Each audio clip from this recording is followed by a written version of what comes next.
కానీ కేసీఆర్ 10 సంవత్సరాలు ముఖ్యమంత్రి ఉంటే కేసీఆర్ పైన వ్యతిరేకత వచ్చింది. రేవంత్ రెడ్డి 2.5 సంవత్సరాల్లోనే భయంకరమైన వ్యతిరేకత వచ్చింది. రేవంత్ రెడ్డి కేసీఆర్ కున్న తేడా ఇదే.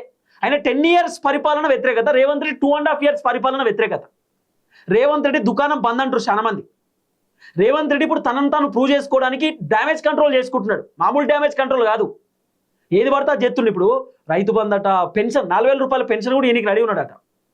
4,000 రూపాయల పెన్షన్ గురించి కూడా డిస్కస్ చేస్తున్నట, సర్వే చేస్తున్నట. 4,000 పెన్షన్ ఎవరికి ఇవ్వాలి, పెన్షన్లో కూడా అర్హులు ఎవరు ఉన్నారు, అర్హులు ఎవరు లేరు.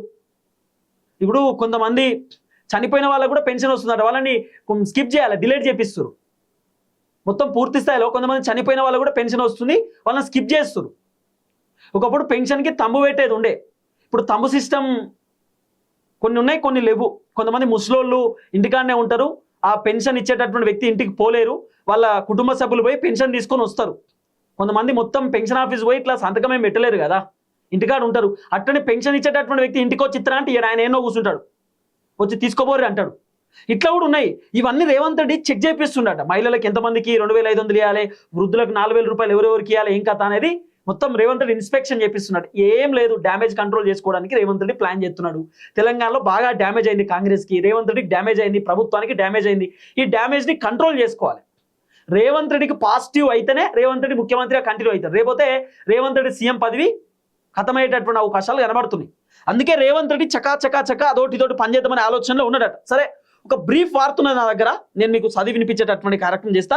డ్యామేజ్ కంట్రోల్ మోడ్లో కాంగ్రెస్ రేవంత్ కూడా తప్పిస్తారా? కర్ణాటక తెలంగాణలో కాంగ్రెస్ మళ్ళీ అధికారంలోకి రాదని తేల్చి చెప్పేసిన సునీల్ కనుగోలు సర్వే ఆధారంగా కర్ణాటకలో సీఎం మార్పు, తెలంగాణలో రేవంత్కి అధిష్టానం 6 నెలల టైం. కర్ణాటక మాదిరిగానే 3 ఏళ్ల పాలన తర్వాత రేవంత్ను కూడా ముఖ్యమంత్రి పదవి నుండి తప్పించేటటువంటి అవకాశం ఉందట. తెలంగాణలోనూ సీఎం మార్పు జరిగేటటువంటి అవకాశం ఉందట. సిద్ధరామయ్యని తప్పించినట్లు రేవంత్ రెడ్డిని తప్పించే ఆస్కారం ఉందంటున్న ఢిల్లీ పెద్దలు. 6 నెలల తర్వాత సునీల్ కనుగోలు మరో సర్వే, దాన్ని ఆధారంగా తేలనున్న రేవంత్ రెడ్డి భవితవ్యం. కర్ణాటక తెలంగాణలో మళ్ళీ అధికారంలోకి రావడానికి ప్రణాళికలు వేస్తున్న ఢిల్లీ అధిష్టానం.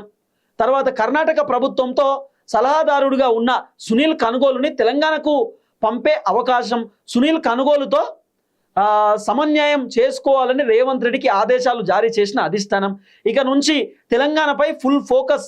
సీఎం మంత్రుల పనితీరుపై అధిష్టానం ప్రత్యేక నజర్. తాజా పరిణామాలపై నేడు గాంధీ భవన్లో మీనాక్షి నటరాజన్ అధ్యక్షత పిసిసి అధ్యక్షుడితో పాటు పిసిఏ సమావేశం అట.